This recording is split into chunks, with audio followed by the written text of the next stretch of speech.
Denzel Washington's back. Of course, I gotta check out this movie. Let's talk about The Equalizer 3.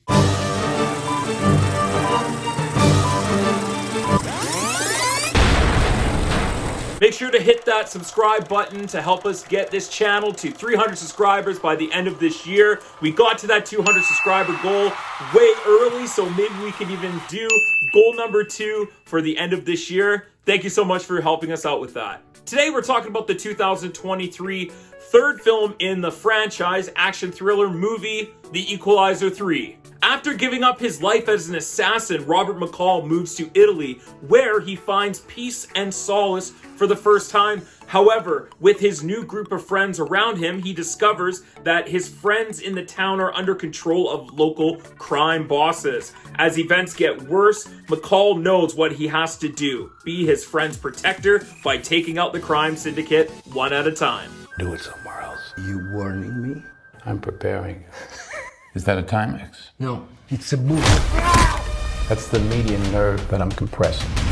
I remember seeing the first Equalizer film a few years ago, and I actually really enjoyed it. I thought it was awesome. I've always enjoyed Antoine Fuqua, and if anyone knows what he's done movies like Training Day. King Kong ain't got shit on me!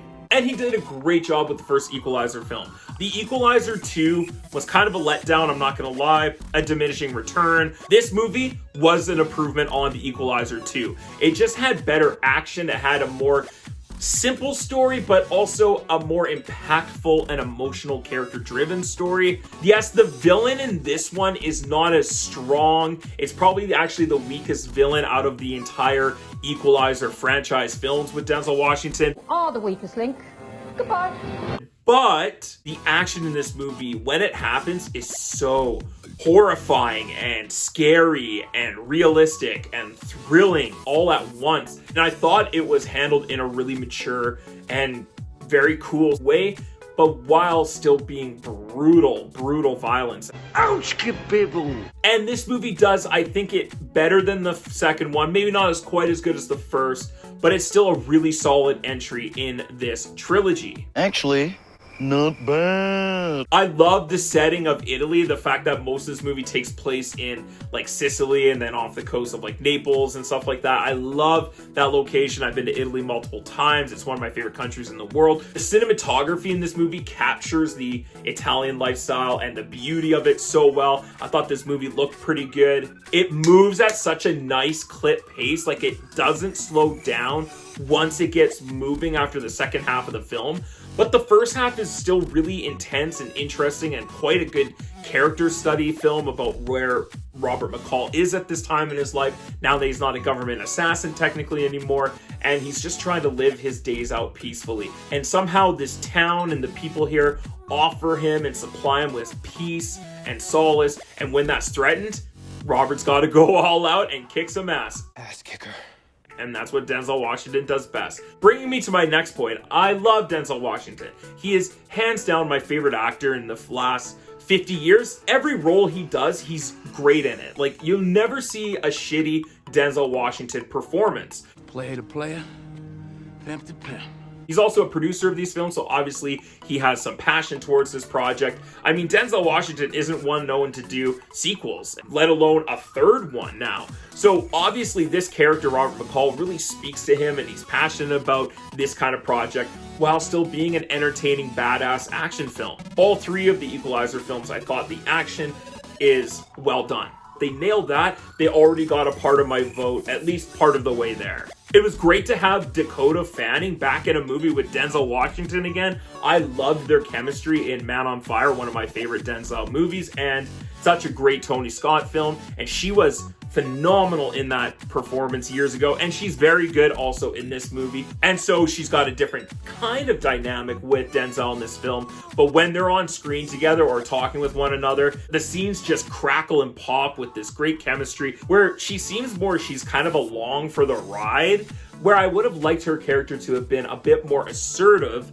And even though she can still learn from Robert like she does in this movie, I think a little bit more authority to her character would have really made it pop, and I felt her character was a little bit underwritten at times. Oopsie. I already mentioned the pacing of this movie I thought was really great. It's only an hour and 49-minute long film. The other two films are over 2 hours. And so I definitely felt the lack of runtime in this movie and the story being a lot simpler, so they didn't have as much content in the movie. So it just felt like it went at a better pace. Go, go, go, go, go, go. Even though I just mentioned that the movie felt a lot shorter, and I enjoyed that, and I loved that about the pacing of the film, I felt like the editing, there was a lot that they still could have chopped out. But to move the pacing along, especially in the first half of the film, there were some things that we could have trimmed. There were some scenes that could have been even chopped out altogether. And that's a chop. This movie could have been a real lean, crisp, like hour and 40-minute kind of film. But it wasn't like a huge detractor from the overall enjoyment of this movie. This movie is a bit formulaic, and it feels repetitive from the other two films where it's always just him taking on a bunch of like people, and he always has the answers. He's never challenged. He always defeats them. He kicks ass. And like, don't get me wrong, I love that stuff in this movie, and I go for this movie for that. I wanted them to make Robert a little bit more in peril in this movie, and they do that for the first half of the film. Like, he's got an injury from the opening scene, and he's recovering slowly from it, and that's part of his story and his development of why he's stuck in this town and why he loves it so much. But honestly, there's a point in the movie where he heals, and it's just in time for him to like start going after this crime syndicate in this small Italian town. I would have loved to have seen that injury carry onwards throughout the rest of the film. Like, his injuries are catching up to him, but he doesn't. He slowly heals, and he just gets stronger and stronger, and then he just explodes. And I just wanted there to be maybe a little bit more of a challenge and more obstacles for Robert to overcome than just like killing all the same guys that he always does in the other two films as well. I don't expect this movie to be an Oscar winner, you know, anything like that, but I was hoping for a bit more. The opening scene of this movie is fantastic. Like, the first 15 minutes of this movie is amazing. I loved that opening sequence. The character development in this movie is really nice, well thought out, and well written as well. Rank the Equalizer films, I would go number 2 is actually in last place. Silver medal goes to this film, The Equalizer 3, and then still number 1 is the original Equalizer film. Overall, I did enjoy the movie. I had a great time. I was thoroughly entertained. I had some great action scenes. I love Denzel Washington. There's some great performances, some awesome thrills, great cinematography. I was highly entertained. I had a good time. I thought it was a nice place where they end with this character in this story. Before I give my final grade on this film, don't forget to click that like button and subscribe to my channel. Help us get to that 300 subscriber goal by the end of this year, and you can help us doing that by clicking that button. Thank you so much. I'm gonna go ahead and give The Equalizer 3 a B+. What did all of you think of The Equalizer 3? Were you a lover of this film, or do you think it was sort of subpar? What is your ranking of The Equalizer films? I'd love to hear your thoughts and comments down below. Don't forget to click that like button and subscribe as well. Thank you for checking out Mr. Teach Film Preach. Hope you all had a great time. Come back and check out some other videos like Gran Turismo, Strays, and Blue Beetle. Have a great day, stay focused, stay awesome, and as always, let's get taught.